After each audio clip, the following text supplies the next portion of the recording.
Hey everyone, before we jump into the podcast, I want to talk about something that has changed my practice. So, murmurs were always so tough, especially for me. They're subtle and they're often masked by noise. And now that I work in primary care in the wellness space without the safety net of continuous EKG, I found that I was second guessing myself a lot until I started using Echo.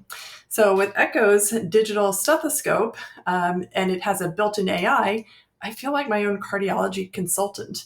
Echo combines the stethoscope you already know with the advanced features that make a difference because it amplifies heart and lung sounds up to 40 times. It cuts out background noise and it uses AI to detect murmurs and AFib. And you can even record and share sounds for better collaboration. And quite frankly, if somebody doesn't believe you, you have it on your app on your phone. So it's FDA cleared, trained on over 4 million heart sounds, and providers who use it are twice as likely to detect heart disease. I don't second guess myself anymore. And I trust Echo so much that I worked with their team to create a special offer just for our listeners. Right now, you can get $50 off plus a customizable chest piece cover at echohealth.com/Catie. Your purchase is HSA and FSA eligible and may qualify for CME reimbursement. Plus, Echo guarantees that you'll detect heart and lung conditions more confidently. If you don't, return it for a full refund. So go to echohealth.com/Catie for $50 off plus a free chest piece cover. And that's EKO health.com/Catie, CATIE. Now back to the podcast. Hi, it's Catie Harris. This is an episode of the Nursepreneurs podcast. And today we have Keith Ellis on with us from keithellis.com. But you do the 10x superpower. So I'm interested to hear more about that. But Keith, thanks so much for being here with us today. Catie, I'm delighted to be here. Thank you. Yeah, absolutely. So why don't you tell us a little bit about what you do, and then we'll talk about your background because I'm interested. This is really interesting. Okay, so my focus, I help entrepreneurs achieve impossible goals. And whenever I whenever I That's start talking about everything. that, yeah, well, whenever I start talking about that, people think I'm being metaphorical when I say impossible. I'm not. I think, well, I have a book that's come out, and we'll talk about that in a minute because that's where a lot of this is sort of encapsulated. But the book is called How to Make the Impossible Easy. And I titled it that way because not only do we accomplish the impossible in our lives over and over and over again, actually, if anybody understands that in the world, it would be nurses. But not only do we do that, but we do it to the point where we get it to where it has become easy. What we once thought was impossible has become easy. So really, what I do is focus on that and help and coach people how to do that, how to sort of wrap their brain around actually committing to impossible goals. And once you do that, all kinds of interesting stuff happens. Your brain starts accommodating you and starts helping you achieve these goals. Yeah, no, it's interesting. I did have a coach many, many years ago who said something along the lines of just because it hasn't happened to you yet doesn't mean it won't happen to you. And I Yep. think it's in that like lane that you're kind of talking about because it really was the thought of making even $100 or $1,000 was such a stretch in the beginning that now I look back and I'm like, well, you should have just expected that. Like, why why wouldn't you expect it to make $1,000? Do you know what I mean? Like, it was just a weird Sure. time. Well, that's actually one of the frames I use to help people understand this idea of the impossible to easy is think of your income. Think of your income when you got out of, say high school, whatever you made your first year out of high school. And now think of your income now. And did you ever think that you would be where you are now? And how much more are you making now than you made then? Is it 10 times? Is it 100 times? Is it 1,000 times? And we don't give ourselves credit for having done that. We don't give ourselves credit for making that kind of major change in our lives. And once we do that, once we begin to wrap our brain around that, then we can realize, well, what I used, the process that I used to accomplish that, I can use to accomplish things going forward as well. I can make the same kinds of leaps consciously that I made essentially unconsciously in the past. Yeah. That just reminded when when I first graduated nursing school, I remember I took this job and it was down in South Texas, and I made like $15 an hour. And I remember getting my first paycheck, and I was like, "This is the most money I've ever made in my life." I was so excited. It was a really exciting time. Now it's just sad, but yeah. So, well, why don't you tell me, how did you get into this? How did you, so you call yourself the number one superpower coach in the world. So, and that sounds like an impossible thing that you've done for yourself, and that's amazing. But how did you get to that point? Like, what were you doing before you were the number one super coach? Okay. So you mentioned 10x superpower earlier. So the title of my book is How to Make the Impossible Easy. The subtitle is The Astonishing Secret of the 10x Superpower. And I guess the easiest way to say this is I've been on a journey for most of my adult life trying to understand human potential and how to make the most of human potential. It starts with me. How do I make the most out of my potential? And what I finally realized is that I get my joy in helping others reach their potential. That's how I reach my potential. It's totally self-serving and selfish, right? to make myself happy, I want to help other people achieve impossible dreams. So that's a cool frame of mind for me, and I've been pursuing that my whole life. It's become clearer and clearer as I've sort of put flesh on the bones. But it started. I've been a self-help junkie really my entire adult life. I've just been fascinated with this idea of people who have mapped out strategies for getting the most out of human potential, and they're willing to share it. So I have lots of real life mentors and lots of virtual mentors and mentors in books and things like that. I've learned a lot from, and 30 plus years ago now, I was literally taking a shower and thinking about goal setting because I didn't set goals. I studied it, but it just didn't fit. It really bothered me to set goals. It's like it took all the spontaneity out of life. And I was thinking about it, and I think I'd just seen Aladdin with the family or something like that, the movie Aladdin. And I was thinking, what we need is a magic lamp, right? Where you can just, rub it and things happen. And then it was like a bolt of lightning hit me. I got so excited. I jumped out of the shower. I stepped out of the shower, but I almost slipped in a bar of soap. I always had, and still do, always have a pad of paper and a pen that I can write on. So I started writing this idea that was a framework for how to make your wishes come true. Because I realized that if you think of goal setting as making your wishes come true, but you're your own genie, then suddenly it's, no pun intended here, it's Catie bar the door. You've got an unlimited potential and an unlimited excitement. Getting up in the morning for me, rolling over and saying, okay, I better get up and work on my goals, that never got me juiced at all. But when I started thinking, today I'm going to make my wishes come true, it was like, wow, it was night and day. So I turned that into a framework, turned the framework into something that I taught people, and I turned it into a book. And the book was very successful. It's translated into a bunch of languages, went international, and has helped lots and lots and lots of people over the years. So I kept using what I was teaching and achieving certain results, and it was great. But then I reached a point in my life where I realized I was making incremental progress, and I wanted more than that. I wanted extraordinary, and I didn't know how to get it. And it really frustrated me because in theory, I'd been studying this for years. And I went back through all this literature I'd accumulated and went to more seminars and talked to experts and all this stuff.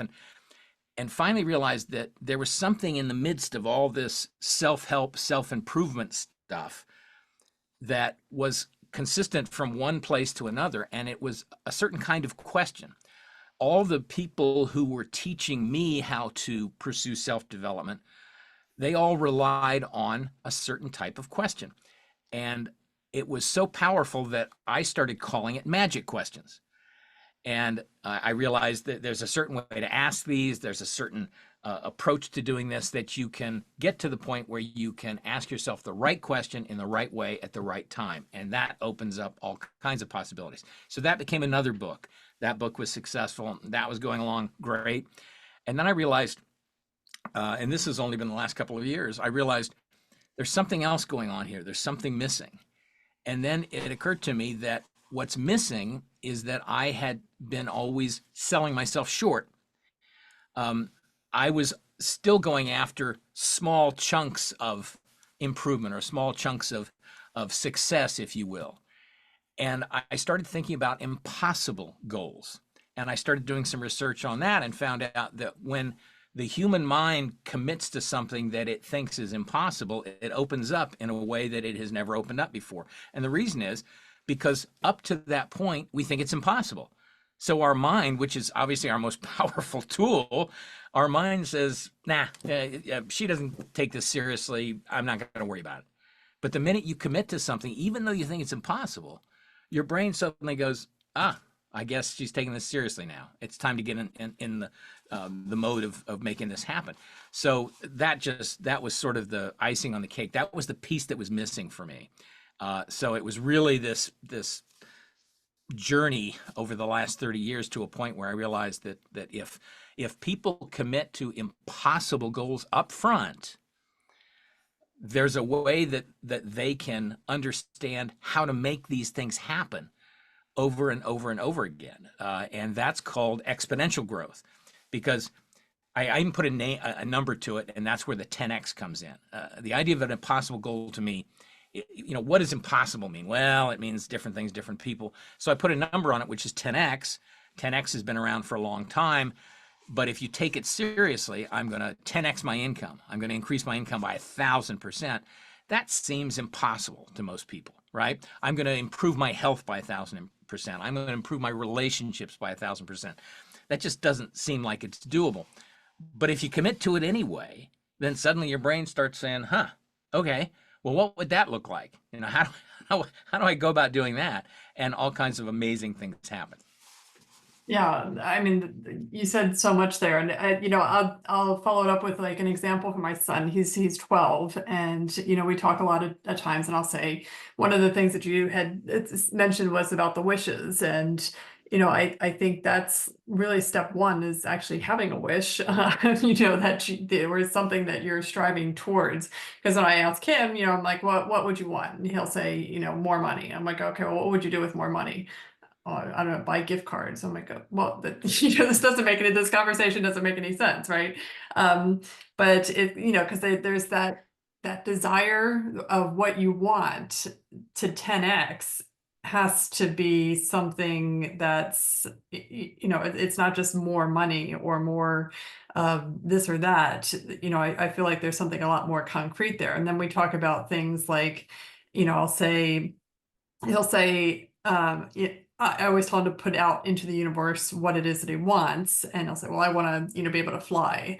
And he thinks that's kind of funny. And I'm like, well, just because we haven't done it before, just because humans aren't flying around like birds doesn't mean that you can't, it just means that we don't know how to. And the universe will open up doors for you to figure it out, but you have to want it first and foremost. Is and it sounds like a lot of what you're saying here in a different way, but and you can let me know if that's off kilter, but that it just sounds like having that desire or defining that desire of what it is that you think is impossible first allows the doors to open to getting to where you want to go.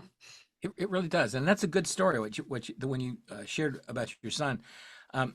People, when I am in front of a group, I'm booked as a speaker. I'm introduced as a motivational speaker, and I realize, and I that's how I begin that talk. I don't know how to motivate people. I've never known how to motivate people. I have no clue. If somebody doesn't want it, then I can't help them. I spent years as a salesperson, a sales executive, for years. And people would say, how do you sell people stuff? And I say, you find people who want the stuff you're selling. I mean, it sounds crazy, but I never had a clue how to sell somebody something they didn't want. And the same is true with personal development, with achievement. I can't sell somebody something they don't want. If they want it, I can help them get it, but I can't make them want it. And I have no idea what they would want or what they should want. I can't even guide them in this. What I can do, and this is where the magic questions come in, is I can ask them questions that get them to think in different ways. And questions are like the ultimate way to apply leverage to your mind. There's so much. You cannot read a story today without somebody talking about artificial intelligence in any media. It's AI this, AI that, and that's great, and it's powerful. I use it in my business. It's great. But I realize the more I use artificial intelligence, that the key to using artificial intelligence is what's called prompt engineering.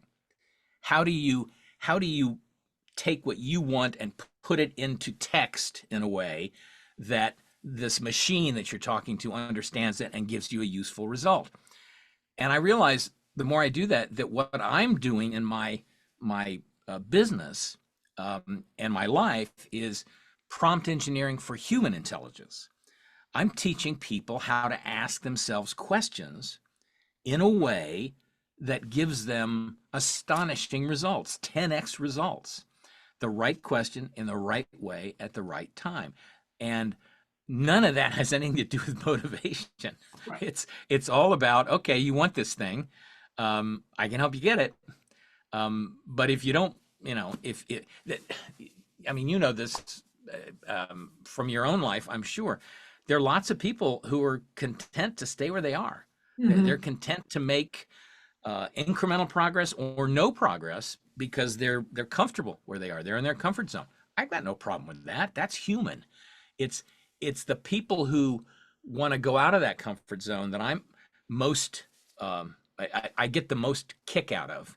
And then when they want to go way out of that comfort zone and commit to something that's 10x, that's impossible, and I use those terms interchangeably, then I'm there. That's my business. Yeah. And I mean, this sounds like a dumb question, but isn't that a little intimidating for you to take on somebody's impossible dreams like that? Well, okay, so we haven't talked about this, so let's talk about what I mean by impossible. So impossible is an opinion. It's not a fact. And we tend to treat it like it's a fact. It's not. Impossible, you alluded to this when you were talking with your son. Impossible means nobody's done it yet. That's all it means, or you haven't done it yet, more specifically. That's all it means.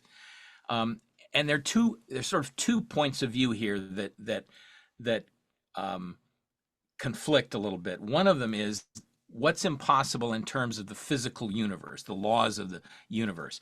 You know, you can't travel faster than the speed of light. You can't be in two places at the same time. Well, now quantum physics is telling us those Yeah. things may not be true at all.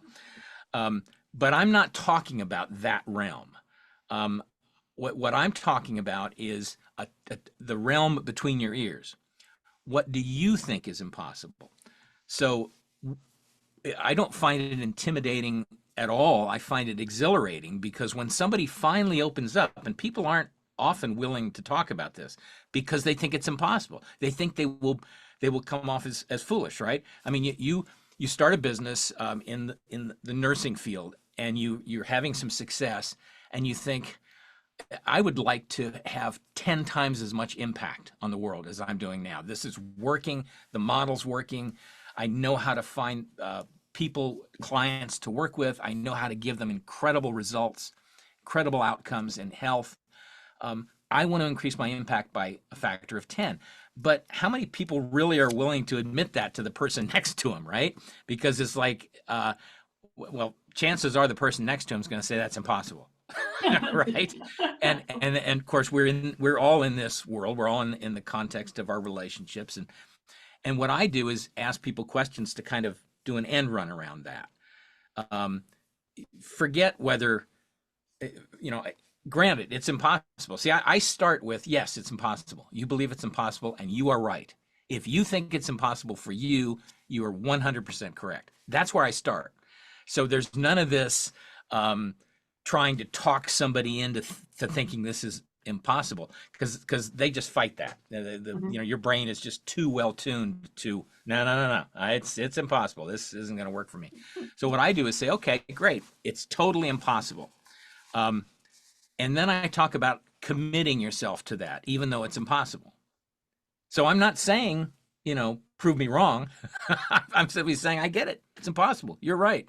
Now, commit yourself to it. Do you want it enough to commit yourself to it? And if they say yes, then their brain suddenly goes, it's what we were talking about earlier. Brain suddenly goes, oh, maybe I ought to start taking this seriously then.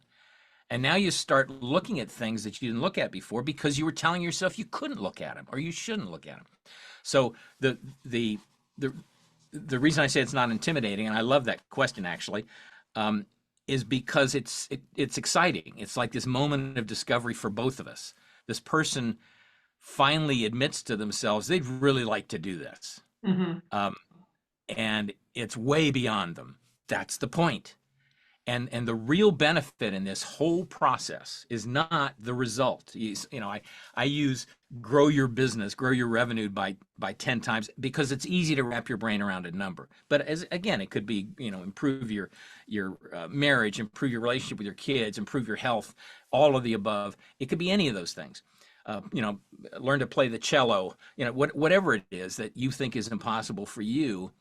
Once you commit to that and you start thinking about it, you realize I think something is impossible because I think I am incapable of it. Mhm. And so I just ask a real simple question. What if you added to your capabilities? And people go, I, it never even occurred to me, right?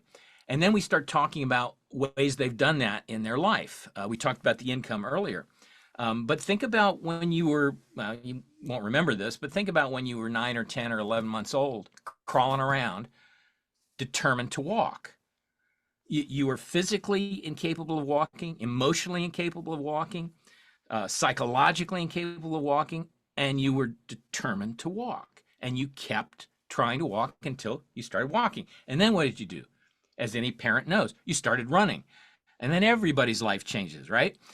So you're running around now. So that was impossible, and then it's so easy. You're doing it much faster than you were before. You say, well, that's a kid. That's a special case. Okay, what about when you learn to talk? When you learn to read? When you learn to write? When you learn to ride a bike? That was impossible at one point in your life. When you learn to drive a car, that was impossible. All that stuff. Well, not the bike and the car. That's sort of a transition area. We have in us an instinct that programs us to commit to impossible goals. It's built into us. And that's automatic for the first part of our lives. And then we reach a point where we stop growing. And I define stop growing as stop growing physically, meaning you don't get taller anymore, right? Mhm. You might get wider, but you don't get taller. And once you reach that point, you still have that instinct, but it's no longer automatic. It's a choice. But people don't realize that. They just get to this point, they stop growing, they're in their comfort zone, and they just take what life gives them. That's fine. That works for lots and lots, works for most people. But if you want more than that, this same instinct that did all these impossible to easy things for you, it's still there. You just have to summon it by asking the right questions in the right way at the right time. So that's the impossible is the exciting part of this. That's really what is a long-winded way of saying uh, I get totally psyched helping people open their minds to something that they genuinely believe is impossible and then making it happen. Right, right.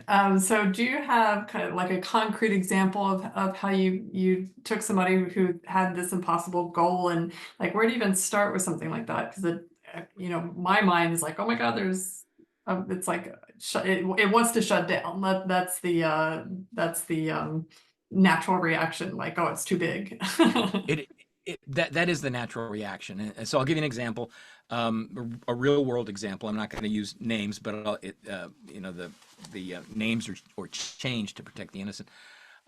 There was a very successful business person in the corporate world who wanted to leave that world and work for himself.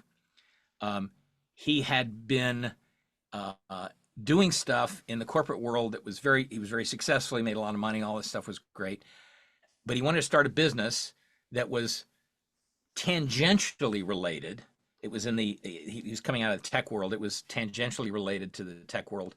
But he'd never done all this stuff before. He'd never started a business. He'd been working for other people his whole career. He never started a business. He'd never raised money. He'd never had to be the only person, uh, or the, I guess, his own safety net. Because if you're an entrepreneur, and this is the exciting thing about, and the terrifying thing about being an entrepreneur, there's no cavalry to come to the rescue.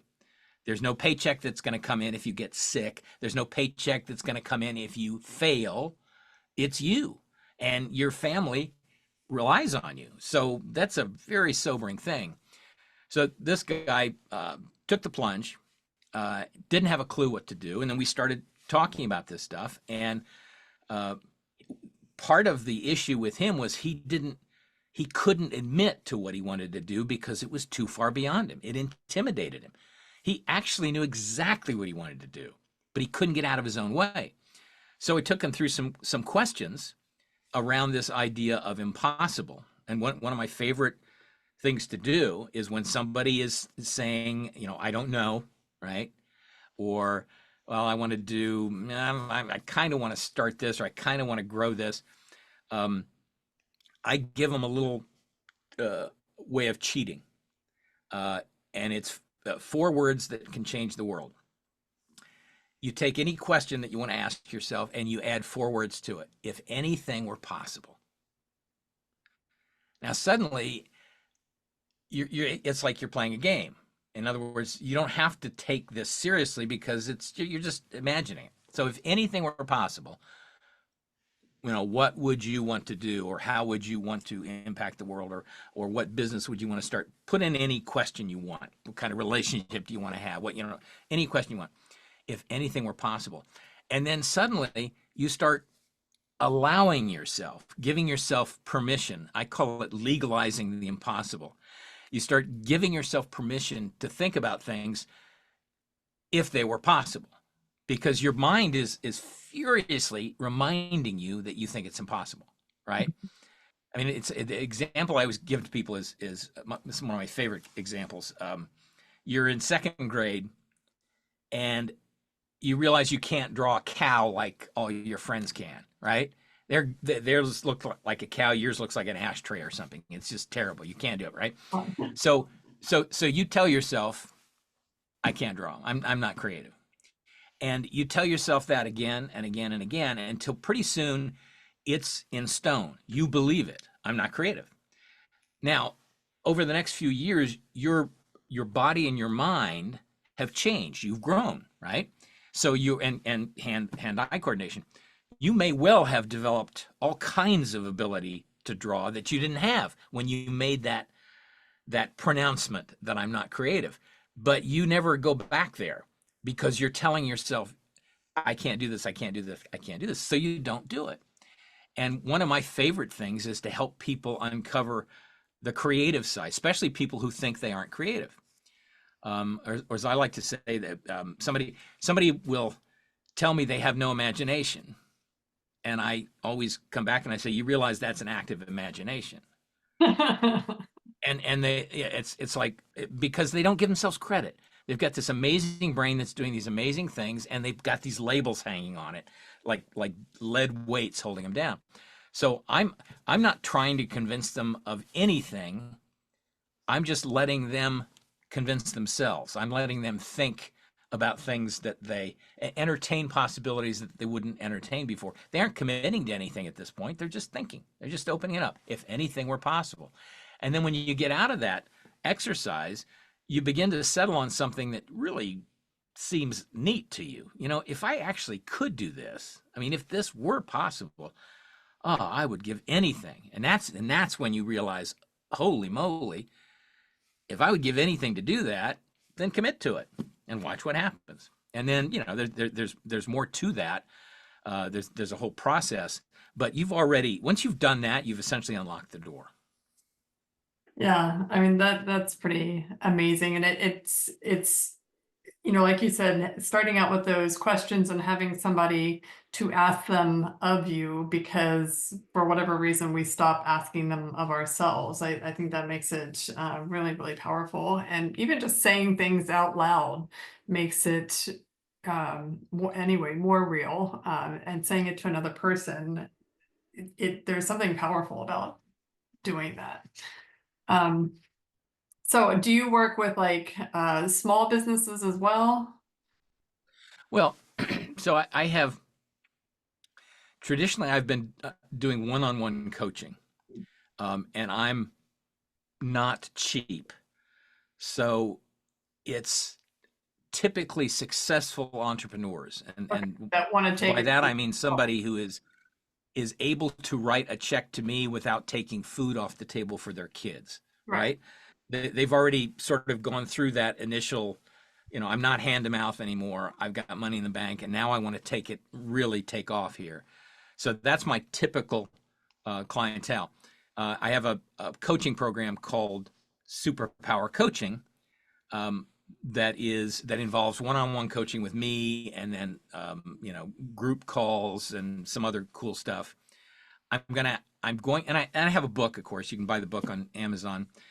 I have various books, but and then I'm going to have an online training course that makes this more accessible for less money. So I'm not. It doesn't take an hour of my time to train somebody an hour online, right? So I don't have to charge an hour what I would normally charge for an hour. So that's coming. I'm hoping to launch that in the next 6 weeks, but we'll see how long that takes. All right. Um, so yes, I work with entrepreneurs. That's really my focus, and it's typically somebody who's already started the business and they're trying to figure out what to do next. All right. All right. Yeah, it's a good clarification point.